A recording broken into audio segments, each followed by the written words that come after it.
En Radio Intereconomía, Pulso Geopolítico. Análisis sobre los nuevos desafíos mundiales. Presenta Rafa Jiménez.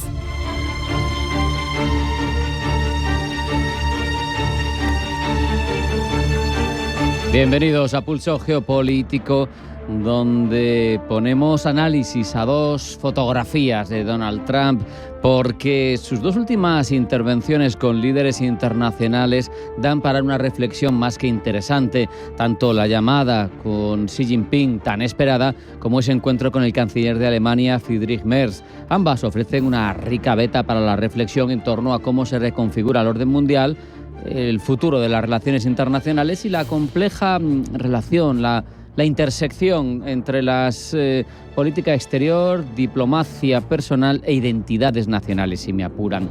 Es importante desentrañar distintas capas de significado que tienen estos eventos, considerando para ello tanto las implicaciones directas como los mensajes subyacentes, que los hay. La llamada entre Trump y Xi Jinping es en sí misma un evento que tiene múltiples lecturas. Por un lado, en una circunstancia y una coyuntura en la que la guerra comercial es lo que manda, pero en el que sabemos que el poder y la disputa por las hegemonías de futuro se ha anclado en el eje Indo-Pacífico, en el eje Asia-Pacífico, cualquier conversación, cualquier contacto entre los líderes de las dos principales potencias de esas zonas del mundo, pues es más que significativo.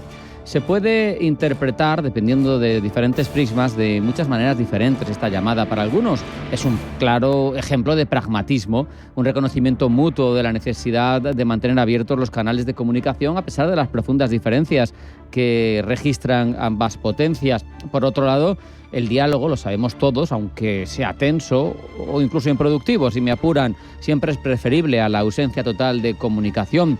Es una manera de desescalar lo que apuntan los expertos como el escenario que puede dar lugar a la Tercera Guerra Mundial con mayor posibilidad, sin fecha, sin duda ninguna, y es esa decisión más tarde o más temprano de China de asumir el control efectivo de Taiwán, algo a lo que no parece estar dispuesto, aunque sea manteniendo el statu quo actual como preferencia, Estados Unidos. Sin embargo, también puede ser vista la llamada como una muestra de volubilidad en la política exterior de Donald Trump, dadas sus críticas pasadas a China, su retórica proteccionista.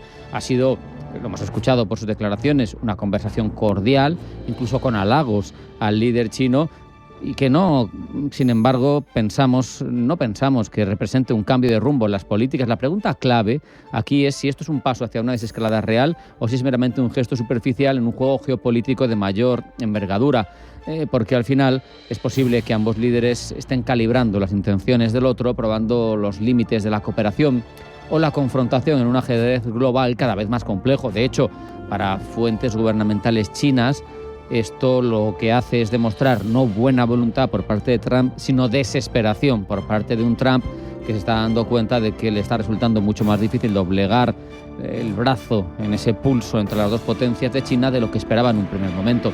Por otro lado, el encuentro de Trump con el canciller alemán añade también otra capa de complejidad, porque en un momento en el que las relaciones transatlánticas están marcadas por las tensiones, este tipo de reuniones que no son de bloque, sino que son bilaterales, cobran una relevancia importante, sobre todo para entender cómo Trump se plantea las relaciones incluso con sus aliados, porque le gusta tejer alianzas y establecer contactos bilaterales por separado. Siempre le ha gustado más a Trump que tratar con un bloque más grande como es la Unión Europea, y por eso esto se enmarca dentro de esa estrategia divide et vinces a lo Julio César que lleva Donald Trump. Aquí, sin embargo, también hay que tener en cuenta, por ejemplo, chistes desafortunados, como el que ha hecho a cuenta del día del desembarco de Normandía, precisamente, y de qué mal le vino a los nazis, qué mal le vino a tu país. Diciéndole eso a un representante democrático, al canciller elegido democráticamente dentro de Alemania, se quiere hacer el gracioso, cuando evidentemente es un chiste que no tiene ninguna gracia, y menos viendo en retrospectiva lo que supuso el régimen nazi tanto para Alemania como para el resto del mundo. Esto puede generar fricción diplomática con aliados cruciales, porque hay que reconocer que la diplomacia no se construye solo con políticas, también con respeto a sensibilidades culturales, históricas. Al menos Merz mantuvo la compostura y fue serio, casi hierático si me apuran, pero al menos correcto, polite, que dirían los ingleses, lo que no fue su anfitrión. Aquí hay que mencionar, porque me ha parecido una jugada maestra, el regalo de Friedrich Merz a Donald Trump. Nada menos que el certificado de nacimiento enmarcado del abuelo de Trump en Alemania. Es una pieza maestra de la diplomacia y un golpe sutil, fuerte, poderoso. A primera vista es un halago, un gesto de acercamiento, un reconocimiento de los lazos entre Trump, presidente de la primera potencia del mundo, y el propio pueblo de Alemania, de donde surgieron sus orígenes. Un intento, puede parecer, de reforzar la conexión personal y de humanizar la relación. Sin embargo, la elección del regalo es una declaración elocuente, subversiva, sobre la naturaleza de la identidad estadounidense y sobre todo en torno a la hipocresía de las políticas anti-inmigración de Donald Trump. Al presentarle a Trump el certificado de nacimiento de su abuelo, Merz le recuerda de manera innegable, enmarcada, que el propio Trump es descendiente de inmigrantes, que no sería el presidente de Estados Unidos si no hubiera habido antes un europeo que emigró buscándose un futuro. Es una verdad que se olvida muy a menudo entre Trump y sus partidarios, que siempre abogan por esas políticas migratorias restrictivas, esa vulneración de los derechos civiles que se lleva a cabo con el ICE y esa demonización de los emigrantes y los recién llegados, ese uso de una ley del siglo XVIII prohibida en su uso por los tribunales, pero que le da igual a Donald Trump. Este regalo de Merz pone a Trump frente a frente a su retórica inmigrante, cuando él mismo es un inmigrante, cuando él mismo es fruto de ese proceso que ahora intenta demonizar. El problema es que parece que en la clase política y en la clase ciudadana que apoya a Trump no hay nada de reflexión, no hay nada de autocrítica, pero ahí queda la diplomacia brillante, callada, serena, seria de un canciller alemán como es Friedrich Merz, que no da puntada sin hilo. Vamos a ir a una parada primero publicitaria, a la vuelta a titulares que elabora Blanca del Tronco. No se marchen porque sigue Pulso Geopolítico en Intereconomía.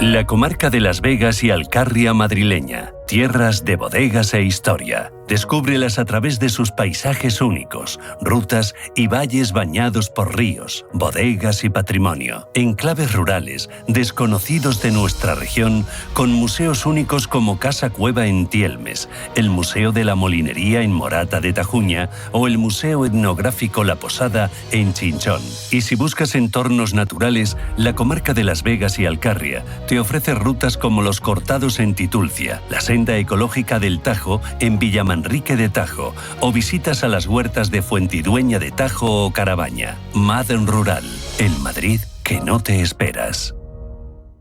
Isabel tiene la toallita en sus manos, se dispone a encestarla, mira su objetivo, lanza y ¡a la papelera! Tirar toallitas y cualquier otro residuo al inodoro puede atascar las tuberías de tu vivienda y supone una amenaza para el medio ambiente. Juega limpio. Encesta las toallitas en la papelera. Canal de Isabel II. Cuidamos el agua.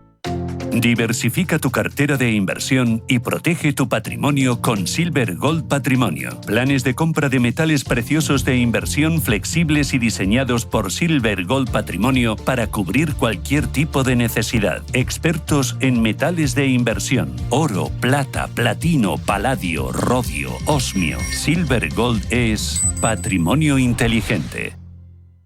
Los viernes a las 10 de la noche tienes una cita con otro gato, El Gato Gourmet. Andrés Sánchez Magro presenta una guía semanal gastronómica, enológica, de restaurantes, literaria, musical, con todos aquellos ingredientes necesarios para cocinar la buena vida. El Gato Gourmet, los viernes a las 10 de la noche aquí, en Radio Intereconomía.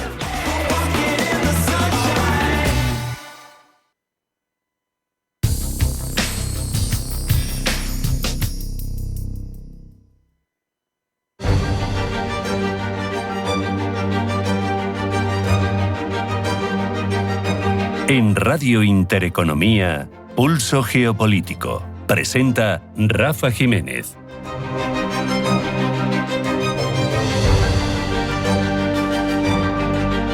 Vamos ya a repasar lo más relevante de la actualidad geopolítica internacional. Primero en forma de titulares que elabora Blanca del Tronco. Blanca, bienvenida. Buenas tardes. Buenas tardes. Rusia lanza su primer ataque masivo contra diferentes puntos de Ucrania. Ataque con al menos 4 muertos en la capital después de que una operación de los servicios secretos de Kiev protagonizara el domingo una operación masiva y sin precedentes contra varios aeródromos militares rusos. Mientras, ya en Rusia, el presidente Vladimir Putin preside una reunión del Consejo Ruso para el Desarrollo Estratégico y Proyectos Nacionales. La Iglesia Católica Rusa confía por su parte en el papel mediador del Papa León XIV a la hora de lograr la paz entre Rusia y Ucrania. Israel bombardea el sur de Beirut en el peor ataque en medio año de alto el fuego con Líbano. Los ataques han coincidido con los preparativos para la importante festividad musulmana de la fiesta del sacrificio, que coincide con el fin del peregrinaje anual a la Meca, festividad que no podrán conmemorar los gazatíes ante el bloqueo de entrada de comida por parte de Israel. Milei comienza su gira europea en Roma. En la capital italiana se reunirá con una de sus mayores aliadas, la primera ministra italiana Giorgia Meloni, tras participar en la firma de un estratégico y ambicioso acuerdo entre la petrolera YPF, controlada por el Estado argentino, y la italiana Eni.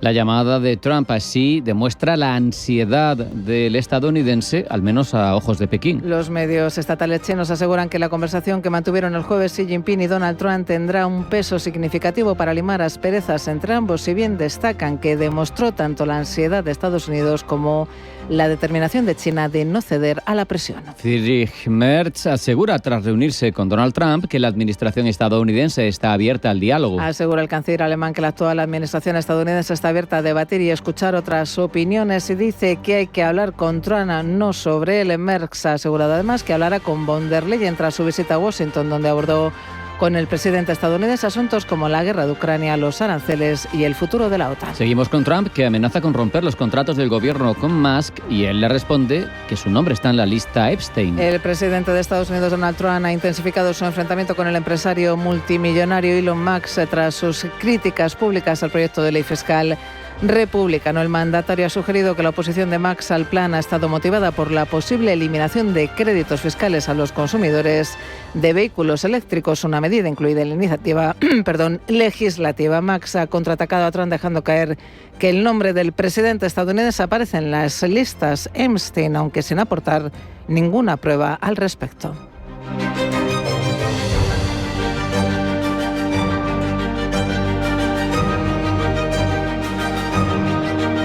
Ya hemos puesto las bases, lo más relevante, se lo hemos contado primero de forma breve, ahora lo ampliamos, Blanca. Putin ya avisó a Donald Trump en su conversación de esta semana: los ataques de Ucrania no quedarían sin respuesta. Pues bien, Moscú ha lanzado esta pasada madrugada su mayor ataque aéreo contra Ucrania desde el inicio de la guerra. Rubén Gil.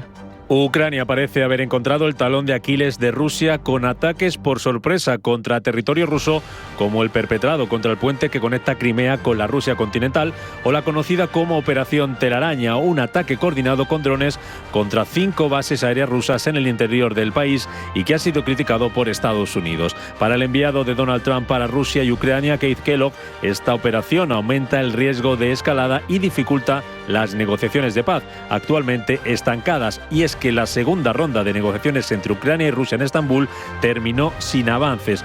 400 drones bomba y 45 misiles, incluyendo 36 de crucero KH-101 lanzados desde bombarderos estratégicos.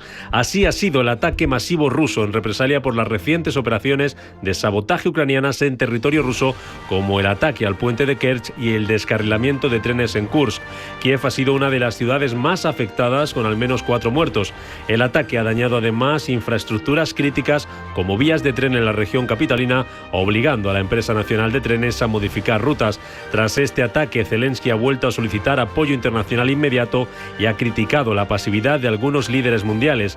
El Kremlin, por su parte, ha justificado la ofensiva como una respuesta a las acciones terroristas ucranianas. Este ataque coincide con intentos de negociación de un alto el fuego, aunque sin avances significativos. Se especula sobre el posible uso por parte de Rusia del misil hipersónico Oresnik. Además, Zelensky ha confirmado un próximo canje de 500 prisioneros por bando acordado en Estambul. Y la Unión Europea considera añadir a Rusia a la lista gris de lavado de dinero para aumentar la presión financiera sobre el gobierno de Moscú. La lista podría ver la luz en la próxima semana. Eva Villanueva. El bloque comunitario sigue endureciendo su respuesta y presión en torno a Rusia, que mantiene su guerra frente a Ucrania. Ahora, según Financial Times, la Unión Europea busca añadir al país de Vladimir Putin a su lista gris de países con controles débiles de lavado de dinero, con el objetivo claro de aumentar la presión financiera sobre Moscú. Según han declarado fuentes de Bruselas al diario británico, la medida está bajo revisión, aunque se ve respaldada por la mayoría de los miembros del Parlamento Europeo, aunque no se ha tomado una decisión final. De hecho, citan al eurodiputado alemán Markus Ferber, que apunta a que hay un enorme apoyo en torno a esa lista. Una lista actualizada que requiere la aprobación de la mayoría en el Parlamento. Se esperaba esta semana, pero se retrasó por razones administrativas procedimentales y ahora está previsto que se publique a principios de la próxima semana. En este contexto, el ministro de Exteriores galo Jean-Noël Barrot ha defendido esta mañana la necesidad de mantener la presión sobre Rusia y apuntaba que se preparan sanciones, nuevas medidas, decía, para asfixiar la maquinaria de guerra de Putin, y asegura el apoyo de París. Vamos a escuchar a Barrot. No solo las apoyamos, sino que estamos preparando con nuestros aliados europeos un paquete de sanciones coordinadas en el Senado y en la Cámara de Representantes. Esto consiste simplemente en aumentar la factura hasta que Vladimir Putin haya aceptado el alto el fuego. Es cuestión de días, ya que ayer enviamos nuestras propuestas a la Comisión Europea, que ahora debe integrarlas en ese paquete, el cual espero que sea presentado antes de finales de junio. Sanciones, por tanto, para presionar las arcas de Putin y una lista gris del blanqueo de dinero que dañaría la reputación de Rusia y obligaría a las instituciones financieras a aplicar una diligencia debida más estricta a las transacciones que involucran a entidades rusas. Por cierto, que el primer ministro húngaro Viktor Orbán ha instado a la Unión Europea a iniciar conversaciones sobre el control de armamento y la reanudación de cooperación económica con Rusia. En declaraciones a una radio húngara, Orbán ha señalado que apoya la idea de fortalecer la defensa europea. Sin embargo, ha insistido en que esto no debe conducir a una carrera armamentística descontrolada. En marzo, recordemos, Bruselas anunció su intención de invertir 150.000 millones de euros en la mejora de las capacidades de defensa de los países miembros mediante proyectos conjuntos. Y los 90 minutos de conversación entre Trump y Xi Jinping de este jueves concluía con la expectativa de diálogo, pero ningún acuerdo, ni siquiera en torno a la exportación de los minerales y tierras raras, el gran punto de interés de Estados Unidos y el resto del globo. Las empresas advierten de una escasez crítica de minerales este verano, Eva. La esperada conversación de Donald Trump y de Xi Jinping no ha eliminado la gran amenaza que se cierne sobre el tejido industrial, y las empresas advierten de una escasez crítica de tierras raras este verano. Algo fundamental para mantener vivo el engranaje productivo y de la que el gigante asiático tiene la hegemonía. Sin ellas se puede detener la producción de automóviles y otras piezas en los próximos meses. Hay que poner de relieve cómo las tierras raras, junto con un grupo más amplio de minerales críticos, se utilizan en armas, automóviles y otros productos de alta tecnología. China ha llegado a dominar la minería y la producción de estos metales y en los últimos 2 años ha comenzado gradualmente a restringir las ventas internacionales, y a principios de abril anunciaba nuevos controles a la exportación de 7 tierras raras, pero sin justificar ni especificar al aumento de las tensiones con Estados Unidos. Tras el acuerdo comercial decisivo alcanzado por ambas partes el 12 de mayo, el Ministerio de Comercio chino anunció ese mismo día la celebración de una reunión para reforzar los controles de exportación de minerales críticos. No se produjo una reducción generalizada de las restricciones impuestas a esas 7 tierras raras.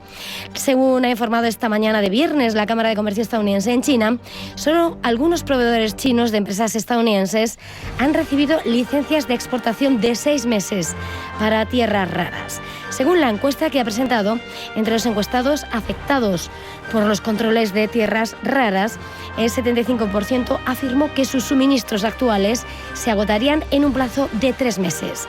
Los controles afectaron principalmente a los sectores de investigación y desarrollo, recursos, industria y tecnología, pero no a las empresas de consumo ni de servicios, según esa encuesta. Desde Natixis creen que China podría acelerar la aprobación de algunas exportaciones de tierras raras para uso comercial a cambio de que Estados Unidos flexibilice sus restricciones sobre ciertas exportaciones tecnológicas a China, pero es solo un análisis y habrá que esperar a ver qué sucede. Por otra parte, la Cámara de Comercio de la Unión Europea en China ha dicho que Pekín parece haber flexibilizado algunos controles a las exportaciones, si bien algunas empresas europeas. Sin embargo, advierte que esto no fue suficiente para evitar grandes interrupciones en la cadena de suministro de muchas empresas. Se recrudece el enfrentamiento entre los antiguos aliados Donald Trump e Elon Musk. El presidente estadounidense amenaza ahora con romper los contratos del gobierno con Musk y este responde que su nombre está en la lista Epstein. Gemma González. La relación entre Donald Trump e Elon Musk ha pasado de una alianza cercana a una confrontación abierta en las últimas semanas, que ha escalado además rápidamente. La disputa entre ambos se desató cuando Musk criticó abiertamente la ley fiscal y de gasto propuesta por Trump, conocida como la One Big Beautiful Bill. Musk calificó la legislación de irresponsable fiscalmente, asegurando que se aumentaría el déficit en $1,5 billones y eliminaría subsidios clave para vehículos eléctricos, afectando negativamente a Tesla.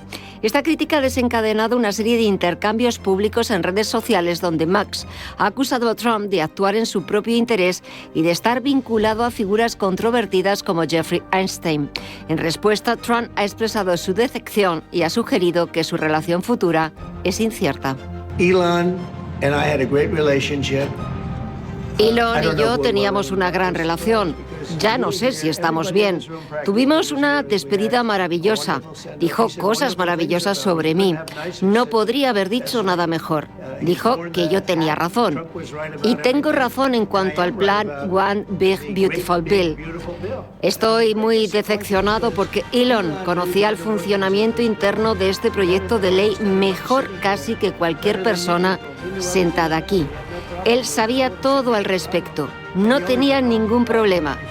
Y solo lo tuvo cuando descubrió que íbamos a tener que recortar el subsidio de vehículos eléctricos, porque eso significa miles y miles de millones de dólares.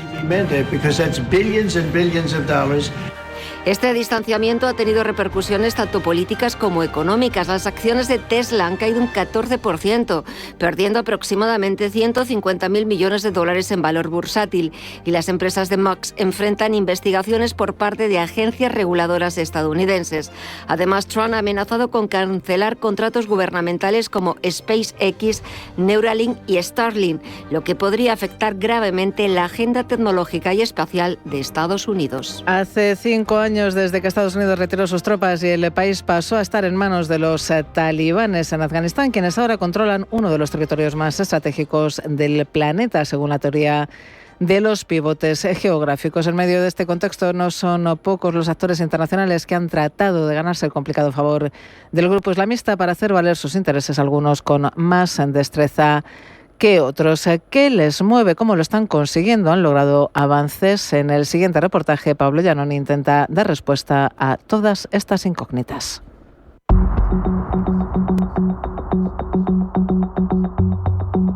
En un tablero de ajedrez, no todas las casillas valen lo mismo. El jugador que logra dominar las 4 posiciones del centro del tablero domina un pivote geográfico que le da agilidad, rapidez y control. En la Tierra hay muchas casillas valiosas, pero una que podría ser considerada el corazón de la geoestrategia se encuentra en Asia Central, concretamente en Afganistán. Además de ser la tierra de los afganos, es la tierra de los lantánidos, unos recursos minerales asociados a las tierras raras, esenciales para las tecnologías modernas y renovables. El brillo de sus piedras ha atraído durante mucho tiempo las miradas de las 2 damas del tablero, China y Estados Unidos. Ambas han tratado de hacer valer sus intereses comerciales durante el gobierno afgano previo a los talibanes. Pekín firmó un acuerdo de explotación en una mina de cobre en el año 2007, pero no llegó a hacerse efectivo. Por su lado, Washington trató de construir 4.000 millas de carreteras dentro del país, país afgano, un paso fundamental para atraer la inversión y además preparar la región para ser el puente del ambicioso gasoducto que conectaría Turkmenistán con Pakistán y reduciría de esa manera la influencia de la energía rusa. Sin embargo, ninguno de estos pactos llegó a materializarse, ya que la casilla de Afganistán en el año 2021 volvió a estar custodiada por los talibanes. Con la llegada de este grupo, de momento, está claro qué potencia juega las blancas. Los talibanes son los niños que perdieron a sus padres en la guerra de Afganistán y que fueron educados bajo una lectura rígida del Islam en las escuelas pakistaníes conocidas como madrazas. Su formación y su trasfondo personal los ha inducido el anhelo del control extremo. Su principal objetivo es reducir al máximo la criminalidad. Podemos escucharlo de ellos mismos. Poco antes de que reconquistasen el país, en Kabul se robaban cada día casi 15 coches. A lo largo de las semanas desde que entraron, el número bajó prácticamente a cero gracias, dice esta voz, a la colaboración de los ciudadanos. Su ansia de control, como decimos, es tan rígida y extrema como su lectura del Corán, que ha derivado en la dura aplicación de la Sharia para mantener a todos los afganos bajo su yugo, sin ninguna clase de derechos, especialmente para las mujeres. La presencia de grupos terroristas como el ISIS-K y la falta de infraestructura no son muy atractivas para los inversores, por muchos lantánidos que descansen en esas tierras raras. Aún así, los talibanes necesitan aprovechar esa fuente de riqueza, pero ¿en quién van a confiar si son rechazados hasta por Irán?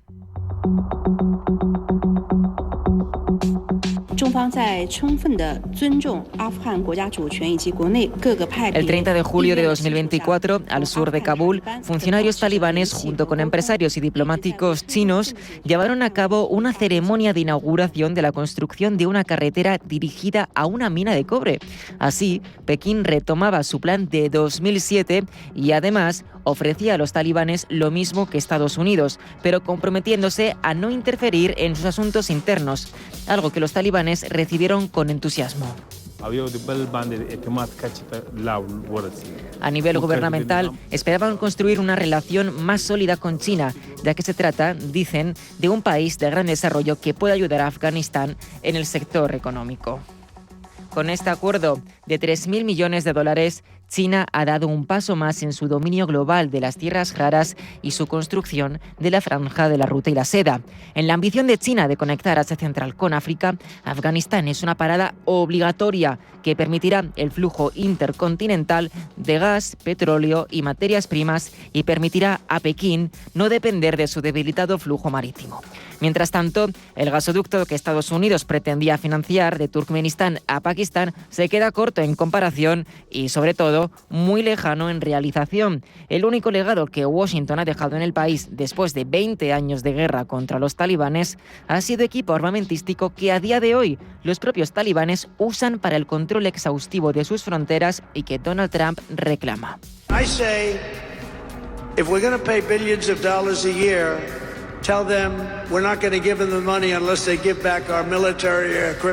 si vamos a pagar miles de millones de dólares al año para ayuda humanitaria, dice Trump, díganles que no les vamos a dar el dinero a menos que nos devuelvan el equipo militar que esta pobre gente estúpida les permitió tener. Así que sí, les daremos un par de dólares, pero queremos que nos devuelvan el equipo militar. De esta manera, dice Trump, reconstruirán su otrora grandes ciudades, incluida la capital en Washington, D.C., haciéndolas seguras, limpias y hermosas nuevamente. Con estas exigencias, Donald Trump sigue cavando las posibilidades de llegar a buen término con los talibanes, lo que contrasta con la diplomacia de China, que en un solo turno logra mover las piezas de la economía y la seguridad. Si algo une tanto a Pekín como a Washington es el terror hacia el Estado Islámico. A China le preocupa, especialmente teniendo en cuenta que su provincia del oeste, Xinjiang, comparte la rama sunita con el grupo terrorista y además tiene aspiraciones secesionistas. Si el caos del yihadismo terrorismo aterrizase en esa región, Pekín podría perder un bastión clave que le permite controlar Asia Central y actuar como escudo contra posibles injerencias extranjeras. Por esta razón, en sus acuerdos comerciales, China ha logrado que los talibanes hagan uso de su mayor fortaleza, que para bien o para mal es el control. Supervisando las fronteras, no permitirán que el ISIS-K se siga extendiendo y lo garantizarán, paradójicamente, con las armas de Estados Unidos.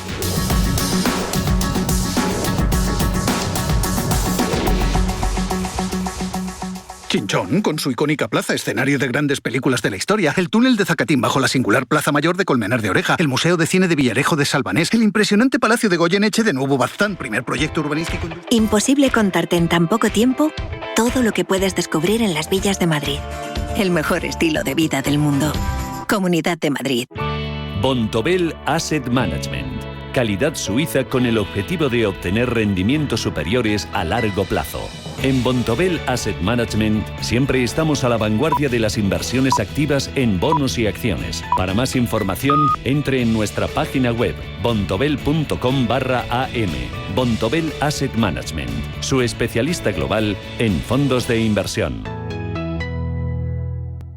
Con casi 800 años de historia, la Universidad de Valladolid ha formado a miles de personas. Hoy sigue mirando al futuro. Más de 70 grados y dobles grados. Visión internacional. Formación integral de las personas. Un lugar donde descubrir quién eres. Y llegar a ser quien quieres ser. Universidad de Valladolid. Lo que somos. Lo que serás. uva.es. Este verano, déjate llevar por la magia del momento. Con la campaña Verano Last Minute de Soltour, reserva tus vacaciones y disfruta del mejor precio. Además, te regalamos una excursión para que vivas experiencias inolvidables con los que más quieres, reservando antes del 30 de junio. No esperes más. Reserva en tu agencia de viajes de confianza. Soltour, 50 años viajando contigo.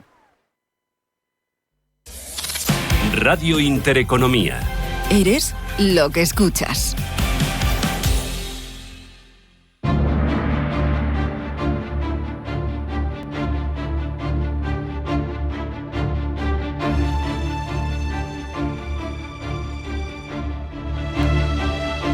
Hablamos de un territorio tan apasionante como poco entendido en España y como clave en la geopolítica de esa zona del mundo en la que ahora mismo está el foco. Me refiero a Asia y en concreto dentro de Asia me refiero a Corea. A las dos Coreas, a esa península de la que queremos aprender, sobre todo especialmente en lo relativo a sus derivadas y sus vaivenes políticos de las últimas décadas, que son los que condicionan una realidad actual que sabemos sigue siendo verdaderamente compleja. Y creemos que para intentar poner algo de luz, nada mejor que una obra en concreto, este libro, la historia definitiva de Corea, una nueva historia del sur y del norte, de Víctor Cha y Ramón Pacheco Pardo, editado en Ático de los Libros y del que tenemos la suerte de contar en el estudio con Ramón Pacheco. Ramón, bienvenido, buenas tardes. Hola, buenas tardes. Me da la sensación, Ramón, de que conocemos poco Corea aquí, más allá de lo básico. Tenemos 4 estereotipos y yo creo que eso ya de por sí es un aliciente para leerse y para escribir este libro, ¿no?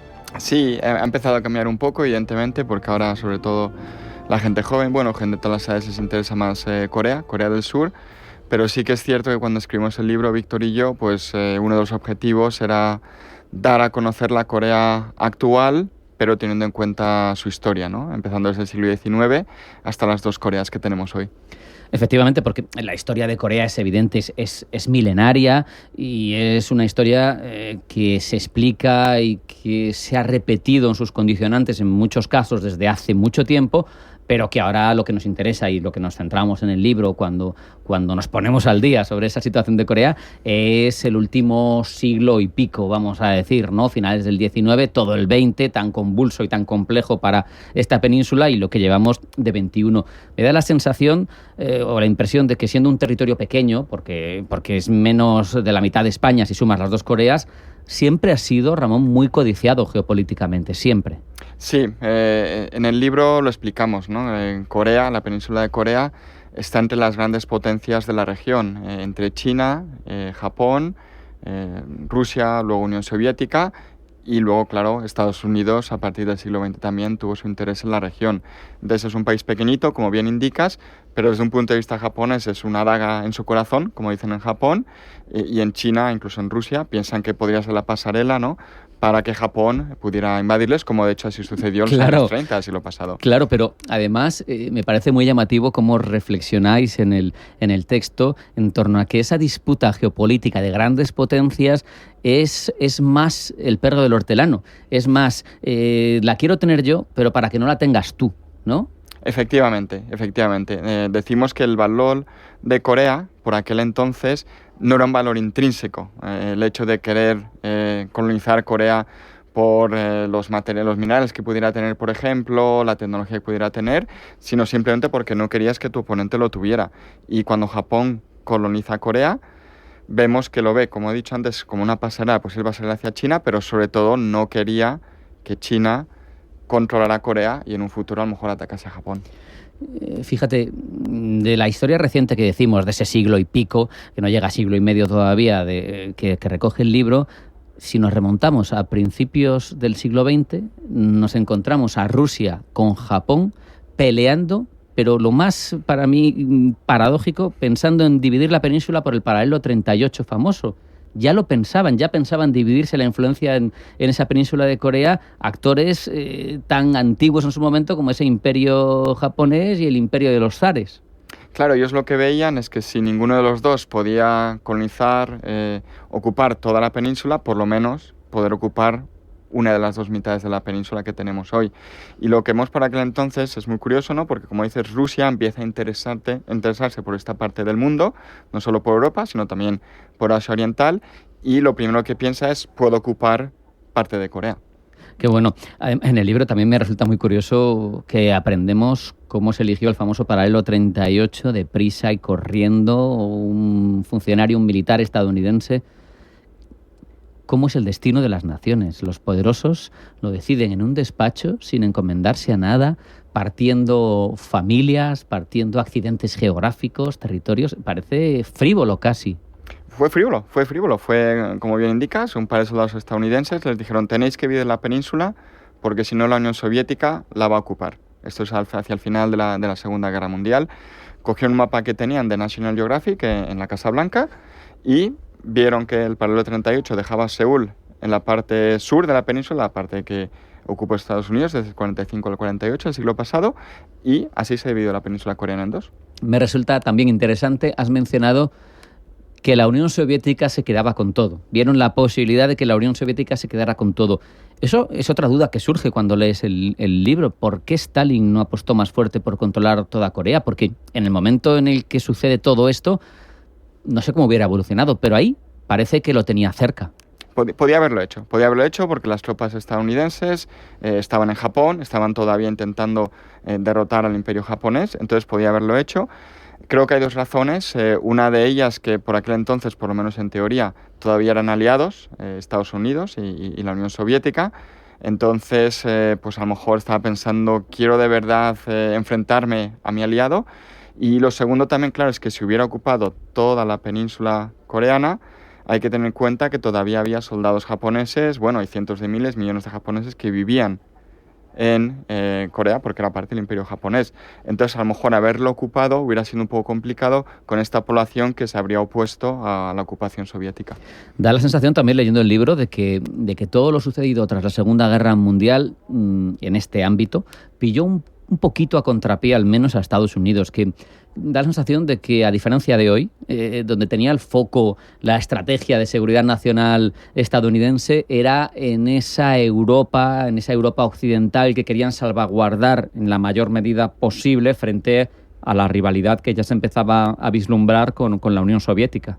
Sí, estoy de acuerdo. Y de hecho, cuando se ve Estados Unidos después de la Segunda Guerra Mundial, cuando está pensando si quiere defender básicamente Japón, que es el territorio que ha ocupado después de la Segunda Guerra Mundial, vemos que decide que la península coreana no le interesa, no está dentro del perímetro de defensa que Estados Unidos se compromete a defender si hay un ataque por parte de la China comunista, pero sobre todo de la Unión Soviética por aquel entonces, porque no le interesaba más allá del hecho de que Japón pues se convirtiese en una democracia o por lo menos en un aliado de Estados Unidos.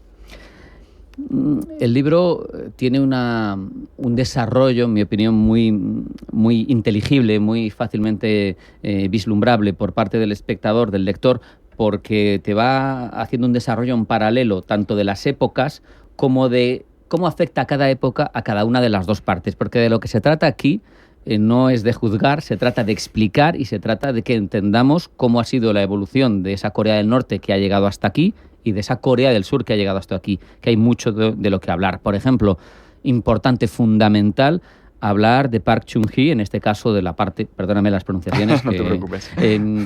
Sobre todo en la parte sur, en este caso. ¿Nos atrevemos a decir que la figura más importante del siglo XX para Corea? Yo creo que sí, en el sentido de que muchos coreanos lo consideran todavía hoy, incluso muchos coreanos liberales, ¿no? Más de corte liberal, que no necesariamente comulgaban con sus ideas sobre política, pero consideran que sin él, Corea del Sur podría haber seguido siendo un país pobre, o incluso que podría haber sido de nuevo con Corea del Norte, podría haber iniciado una nueva guerra, ¿no? Y hubiera intentado invadir Corea del Sur, pero gracias a él desarrolló el país económicamente, reforzó los lazos con Estados Unidos a través de la alianza y sobre todo pues mantuvo un férreo movimiento anticomunista, y hoy en día muchos surcoreanos piensan que por aquel entonces pues era necesario para el país. Lo que mucha gente no sabrá, aquí por lo menos en España, es que también fue un dictador. Sí, fue un dictador. Porque siempre tenemos el antagonismo en España, el cliché, Corea del Norte dictadores, Corea del Sur democracia. No, por lo menos no en aquel momento. No en aquel momento, desde el año 60-61 hasta el año 1987, Corea fue una dictadura, y de hecho los años 60-70 una dictadura muy dura. Estamos hablando de gente que se le mandaba a prisión simplemente por sus ideas políticas, torturas, se usaba la pena de muerte, asesinatos semi-autorizados por el gobierno. Y entonces lo que estamos viendo aquí es que es una dictadura que, si la comparamos incluso con la española, que en los años 70 se empezó a abrir un poquito, en el caso de Corea esto no sucedió hasta los años 80. Es muy interesante porque nos va situando. Sin embargo, parte positiva, tú lo apuntabas, sin Park Chung-hee no hubiera habido esas bases del cambio económico que hicieron de Corea del Sur, de un país pobre a un país puntero con un PIB como el de España, con gran riqueza, con industria, porque apostó precisamente por eso, por la gran industria, apostó por la tecnología, apostó por la I+D, ¿no? O sea, eso hay que reconocérselo. Sí, él lo que dejó claro, que él no solo quería el desarrollo económico de Corea del Sur, sino que quería un desarrollo económico con una base sostenible. De ahí que se centrase en la industria, y luego el tiempo le ha dado la razón. Él pensaba que Corea del Sur iba a ser capaz, pues empezó con ropa, zapatos, etcétera, pero que iba a ser capaz de ir desarrollando nuevas tecnologías y en un futuro, que es lo que hemos hoy en Corea del Sur, poder desarrollar tecnologías punteras en las cuales compañías surcoreanas compiten a nivel global. Fíjate, Samsung y la lista de patentes anuales, o la capacidad de un grupo como LG, o las capacidades de astilleros, en todos los órdenes. Conceptos que se aprenden y que me resultan interesantes. Chaebol. Los grandes conglomerados surcoreanos. Que son una seña de identidad de la economía coreana del sur. Son fundamentales, son las empresas que conocemos todos fuera de Corea. Samsung, lo has dicho, LG, Hyundai, hay varios que son muy conocidos a nivel mundial, pero incluso en la región Lotte, por ejemplo, que a lo mejor en Europa se conoce menos, pero es una de las mayores empresas del mundo, no solo de Asia. Y la idea que tenía Park Chung-hee por aquel entonces era que si Corea no tenía empresas grandes, no iba a poder ser capaz de competir a nivel global, porque evidentemente las grandes empresas europeas, estadounidenses y japonesas iban a ser más competitivas, y Corea del Sur nunca podía alcanzar su nivel de desarrollo si no tenía estas empresas tan grandes. Y sin embargo, al norte del paralelo 38 tenemos Corea del Norte y tenemos la familia Kim. Una dictadura comunista peculiar, hereditaria, pero que tampoco surgió así. O sea, que también Kim Il-sung se gestionó una realidad política concreta para conseguir el poder, ¿no? También es complejo y lo cuenta el libro y hay que analizarlo. Efectivamente, cuando la Unión Soviética toma control de la parte norte de Corea, por aquel entonces estaba un país unificado, podía haber elegido a cualquier movimiento dentro del Partido Comunista, ¿no? Y decidió que iba a centrarse en la persona de Kim Il-sung precisamente porque no pertenecía a ningún movimiento en concreto. No era parte de ninguna facción. Era una tercera vía, como se suele decir a veces. Claro, pero entonces quería decir que Kim Il-sung sabía que él debía su posición a la Unión Soviética. Y a la Unión Soviética le funcionó y Kim Il-sung luego es verdad que se maniobró muy bien a nivel interno entre Corea del Norte, se rodeó de comunistas más jóvenes que eran nacionalistas coreanos, no eran ni de corte soviético ni de corte Claro, no deber demasiada pleitesía a nadie, aunque sí debiera insumos. Todos le debían su puesto a él. Claro. Entonces le apoyaron y hasta hoy tenemos la familia Kim. Y allí nos llegan conceptos como Juche, como Seong-gun, lo militar primero, la búsqueda de la autarquía, porque todo eso también lo conocemos ahí y quizá es además especialmente interesante porque Corea del Sur es muy opaca y nos contáis cosas en el libro a partir de vuestros contactos con coreanos del norte y de las investigaciones que te permiten ver cómo dentro de ese régimen realmente monolítico en algunos aspectos, también hay cambios, también hay evoluciones y también hay una cierta capacidad adaptativa del régimen que va cambiando su discurso, que se acerca a Corea del Sur cuando le interesa, pero que se aleja cuando quiere, que tiene unos ciertos momentos de relajación en algunos aspectos, ¿no? Efectivamente, sí es verdad que es difícil de investigar Corea del Norte, pero se puede hacer. Yo llevo unos 15 años, Víctor unos 30 investigando el país y podemos ver cómo el país va evolucionando, sobre todo, por supuesto, al final de la Guerra Fría, cuando se da cuenta que sus dos grandes benefactores, China está abriéndose al mundo y la Unión Soviética, por supuesto, ha desaparecido, se desintegra el país. Entonces tiene que haber un cambio porque si no, la dinastía Kim podía haber desaparecido, como sucedió con muchos países comunistas, sobre todo aquí en Europa. Pero luego vemos, por ejemplo, que estos últimos años se ha venido cerrando porque se da cuenta de que la posible influencia de Corea del Sur de nuevo podría llevar al fin de la dictadura de los Kim en el país. Ramón, fascinante el papel de los Yanmadang, de esos mercados informales, porque en una economía tan rígida, en un sistema con tan pocas libertades como creemos o pensamos o vemos desde aquí, que es Corea del Norte, ahí me ha sorprendido mucho. Eso al final, de facto, es una cierta liberalización de la economía, pero sobre todo a la fuerza Orkan. Es la forma en la que esos coreanos del norte pueden... Pero eso también induce cambios de pensamiento, ¿no? Y las mujeres tienen un papel fundamental en ellos. Efectivamente, los llaman los mercados que los norcoreanos crearon por sí mismos, no creados por el régimen. Sin ellos, la economía norcoreana en los años 90 se hubiera colapsado totalmente. Cuando tuvimos la gran hambruna y murieron más de 2 millones de norcoreanos. Entonces, ¿qué es lo que vemos aquí? Que como es la gente la que crea los mercados, se dan cuenta de que por lo menos a nivel económico pueden tener cierta libertad. Y como dices, sobre todo las mujeres, porque los hombres todavía tenían que ir a las fábricas, aunque no había trabajo. Un sistema militar larguísimo, un servicio militar larguísimo. 10 años de servicio militar, en teoría tienen sus puestos de trabajo que les da el régimen, aunque muchas veces ni siquiera les paga ningún salario. Entonces las mujeres las que pueden permitirse pasarse el día en los mercados y a día de hoy pues tienen mucho más poder de lo que lo hubieran tenido sin estos mercados. Sin embargo, también tiene sus herramientas el régimen cuando acumulan demasiado, con los wones, con el cambio, con que el papel vale hasta cierto punto, porque tampoco le interesa que se acumulen demasiada riqueza, ¿no? Que haya gente poderosa. Claro, más allá de Pyongyang, que son los 2 millones de elegidos por el régimen para poder vivir en la capital, no se puede mover libremente por el país, el resto del país el régimen lo quiere controlar. Y como bien dices, si en algún momento se da cuenta de que hay ciertos ciudadanas, ¿verdad?, que están adquiriendo mucho poder económico, pues no tienen ningún problema en emplear cualquier mecanismo para asegurarse de que esto no sea así. 2006, poder nuclear en Corea del Norte, pero claro, en el 91 se marcharon las bombas nucleares del sur, que no eran suyas, eran estadounidenses. Eso desequilibra un poco la balanza. Pero a mí, si te tengo que ser honesto, yo sí que le compro a Kim Jong-un el discurso de seguimos siendo independientes porque somos nucleares. Yo no creo que pudiera tener esa autonomía que tiene si fuera un ejército convencional de un país pobre. Sí, desde el punto de vista norcoreano, y bueno, en mi caso he tenido en el pasado la oportunidad de reunirme con gente del régimen norcoreano.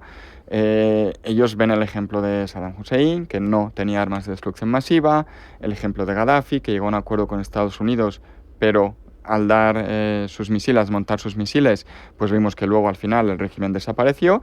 Pues Corea del Norte siempre ha dicho que no quieren tomar el mismo camino que estos dos regímenes, incluso ahora hablando de Ucrania. Dicen, bueno, si Ucrania tuviera armas nucleares, pues a lo mejor Rusia no lo hubiera invadido. Y también hay que decir que no es solo relacionado con Estados Unidos y Corea del Sur. Corea del Norte tampoco se fía de China y de Rusia, todo hay que decirlo. Aunque las relaciones ahora con Rusia sean mejores, pero el armamento nuclear también es una manera de reducir la influencia de estos dos países. Y la relación intercoreas es interesantísima, ocupa muchísima parte en distintos puntos del libro, lógicamente, porque hablamos de un país que ha estado unido de una manera u otra, los 3 reinos, 2 reinos, pero durante 13 siglos fácilmente, y que en realidad lleva solamente décadas fracturada. Pero sí que es cierto que cuando sigues la línea temporal en la que nos contáis, Víctor y tú, cómo han ido evolucionando esas relaciones, te das cuenta de que, o por pragmatismo o por la razón que sea, a veces Corea del Norte se ha acercado, ha habido muchos movimientos en esa línea del sur, pero luego también hay, lo que decía antes, es pendular, se acercan y se alejan. ¿Por qué? ¿Por conveniencia pura? ¿No hay un deseo real? Hay un deseo real entre la ciudadanía norcoreana y muchos surcoreanos. En Corea del Sur, como sabes, hay un debate sobre la reunificación. En cuanto al régimen norcoreano, a ver, hay 2 hipótesis. Una es, se han acercado a Corea del Sur cuando necesitaban dinero, y entonces pues han tenido fábricas de Corea del Sur, turismo también lo tuvo en el pasado, y los que dicen que no, que de verdad el régimen piensa que hay que acercarse entre las 2 Coreas porque hay que volver a reunificarse. Como no tenemos acceso al régimen, no sabemos cuál de las 2 es cierta. Pero sí que es verdad que muchos surcoreanos piensan que Corea del Norte les ha tomado el pelo y que ha tirado más por esta línea de nos beneficia económicamente acercarnos a Corea del Sur y cuando nos interesa, pues ya no lo hacemos. Y luego decías tú ese debate que hay en la sociedad surcoreana, y es que tienen además donde mirarse. La Alemania post caída del muro, que lo explicáis perfectamente, los costes, y bueno, pues hay gente que piensa, pues a lo mejor no me viene bien, no me compensa, porque va a ser muy caro, va a ser una invasión de trabajadores que van a abaratar los salarios seguramente, hay muchas variables ahí, ¿no? Sí, sobre todo, claro, para la gente joven que ya nació o creció en una democracia, ellos no saben lo que es una Corea unificada, lo saben por los libros de texto, porque han estudiado la historia, pero no lo saben porque lo hayan vivido. ¿Qué es lo que pasa? Que mucha de esta gente joven que ha viajado muchísimo al extranjero, recibe mucha gente del extranjero, muchas veces se sienten más cercanos pues, a occidentales, a japoneses, a taiwaneses, de lo que pueden ser con los norcoreanos, que solo los ven en la tele. Y si alguna vez conocen a alguno, pues es algún refugiado, que sí, pero es una persona a lo mejor o una familia.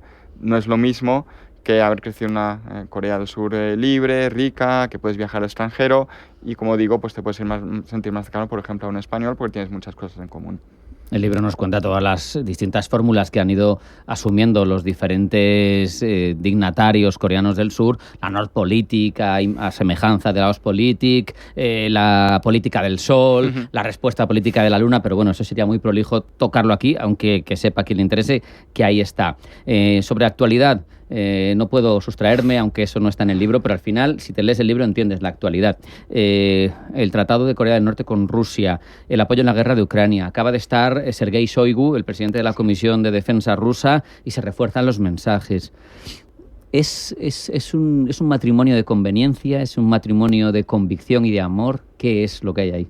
Sí, eso lo tratamos más en la versión española en el epílogo. Y sí que es cierto que, bajo mi punto de vista, hay una gran parte de matrimonio de conveniencia entre Rusia y Corea del Norte, pero lo que es muy interesante, esta es la primera vez en la que Rusia estaba más interesada en Corea del Norte que al revés. Históricamente Corea del Norte era la que iba a Rusia o a China a pedir y ahora ha sido al revés.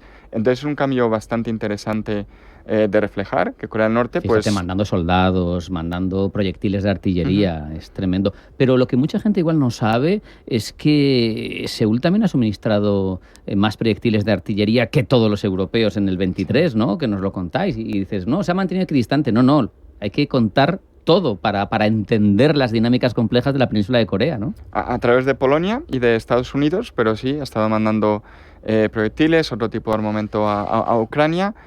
Si nos fijamos en el código legal surcoreano, pues no puede mandar armamento a un país en guerra, entonces no puede mandarlo directamente a Ucrania. El que hizo la ley hizo la trampa. Efectivamente, a través de terceros países puedes mandarlo. Qué bueno. Hay que preguntar por Yoon Suk-yeol, ley marcial. Hemos hablado, ha sido durante 20, 30 años una dictadura, pero parecía que había unas instituciones consolidadas. Y aquí da la sensación, viendo esto que ha pasado, por un lado, que las veleidades dictatoriales no se han acabado en los políticos, pero por otro, oye, que instituciones de no muy larga experiencia democrática han funcionado, ¿no? Claro, las instituciones han funcionado, el individuo, Yoon Suk-yeol, no ha funcionado. Entonces, es cierto que todavía no sabemos por qué declaró ley marcial, no lo ha dado... no ha dado explicaciones, más allá de decir que, bueno... Que eran infiltraciones de Corea del Norte, ¿no? Decía que... Y eso, quien entienda la historia de Corea, ese es un mensaje muy de los años 70, 80 del siglo pasado. Para justificar cualquier cosa. Efectivamente, para justificar cualquier tipo de represión o una declaración de ley marcial. Entonces, por eso, pues digamos, el 80-90% de los coreanos no lo han comprado el mensaje, ¿no? Pero sí que es cierto que un individuo puede declarar la ley marcial, como hemos visto, pero las instituciones son lo suficientemente fuertes para que esto no se lleve a cabo. ¿Y qué podemos esperar de Lee Jae-myung? Parece un outsider, ¿no? Salido de la pobreza, es un personaje que no viene de las élites. Bueno. Efectivamente, su historia es muy interesante porque él comenzó a trabajar pues cuando tenía unos 12-13 años para, con sus hermanos y hermanas, sostener a su familia. Básicamente vivió en la pobreza más absoluta. Y lo que hemos visto es que cuando empezó en política, él empezó en la oposición a la dictadura, apoyando como abogado al movimiento laboral. Por aquel entonces podía haberle llevado a la cárcel, si no a la pena de muerte, pero aún así lo hizo. Y cuando se metió en política, lo que hemos visto es que curiosamente ha sido un político no de corte más de izquierda, sino más centrista. Cuando fue alcalde, cuando fue gobernador de la provincia de Gyeonggi, y ahora durante la campaña lo ha dicho y mucha gente piensa que es verdad. Esto significa que hay conservadores que lo han votado y hay ciertos liberales que no lo han votado porque piensan que no es suficientemente ideológicamente puro como otros liberales. Bueno, pero por lo menos extremismos en principio no va a traer, al menos en principio. No. El otro lado, Kim Jong-un, su concepto de Estado privado global, su argumento nuclear, pero al final lo que da la sensación es que hay pocos factores de cambio. En Corea del Norte sí la familia Kim sigue aferrada al poder, porque lo que da la sensación es de que la familia Kim lo que quiere es perpetuar la dinastía más que el bienestar de Corea del Norte. Claro, tú lo has dicho anteriormente, es la única dictadura comunista hereditaria en la historia. Pero estamos ya en la tercera generación y vemos que se está preparando ya la cuarta generación. Este caso era con hija, ¿no? Sí, Kim Chu-e. Bueno, no sabemos de hecho no sabemos siquiera si tiene hijos. Creemos que tiene 2 hijos, pero no lo sabemos. Pero la hija es la que está en la televisión, la que la acompaña. Y lo que parece es que mientras la familia Kim esté en el poder, ellos saben que tienen que mantener el régimen tal y como es, porque si no, los norcoreanos lo van a derrocar. Sí, Ramón, ¿siguen siendo un mismo país las dos Coreas? Porque tú te lo preguntas en el libro. Lo preguntamos en el libro. Yo creo que sí, en el sentido de que, como bien indica, es un país que durante 1.300 años, 1.400 años, ha sido un país unificado. Entonces mucha gente piensa que esto es una interrupción, digamos. Pequeña, peccata minuta. No peccata minuta, pero bueno, a lo mejor llega a los 80, 90, 100 años, 110, pero en momento se va a reunificar. Pero sí que es cierto que, claro, la mentalidad es muy distinta. Los surcoreanos están en una dictadura, en una democracia, economía de mercado, muy abiertos al mundo. Los norcoreanos no pueden viajar ni siquiera a la capital, ya no digamos fuera del país. Vive una dictadura comunista y una economía que todavía es de subsistencia. Entonces, cuando muchos norcoreanos se refugian en Corea del Sur, hay unos 35.000, 40.000 en Corea del Sur, vemos que les cuesta adaptarse a un país que es muy distinto. Pues voy a terminar, Ramón, con la pregunta del millón. ¿Cuál es el futuro de Corea geopolítico? ¿Las van a invadir? ¿Tú crees que las van a invadir? ¿Tú crees que se van a reunificar? ¿Tú crees que...? Porque es un caramelito ahí puesto en un punto clave del mundo. Invasión yo creo ahora que no, porque como bien dices, Corea del Norte tiene las armas nucleares, Corea del Sur la lanza con Estados Unidos y es muy potente a nivel militar, pero creo que en el futuro sí se reunificarán. Lo que no sabemos es cuándo. Pues ya lo saben, si les interesa como a mí, y si desde luego están interesados en la geopolítica, les debería interesar Corea, la península de Corea. No se pueden perder Corea, una nueva historia del sur y del norte, de Víctor Cha y Ramón Pacheco, que además edita Ático de los libros. No se lo pierdan, yo lo he leído y lo he disfrutado mucho. Y agradezco muchísimo la presencia aquí de Ramón. Ramón, ha sido un placer hablar contigo y disfrutar de toda tu autoritas en este campo. Muchas gracias. Muchas gracias. Un abrazo. Hasta la próxima. Hasta aquí hemos llegado en esta edición de Pulso Geopolítico. Sean felices, pasen buena tarde y sigan acudiendo a su cita con nosotros.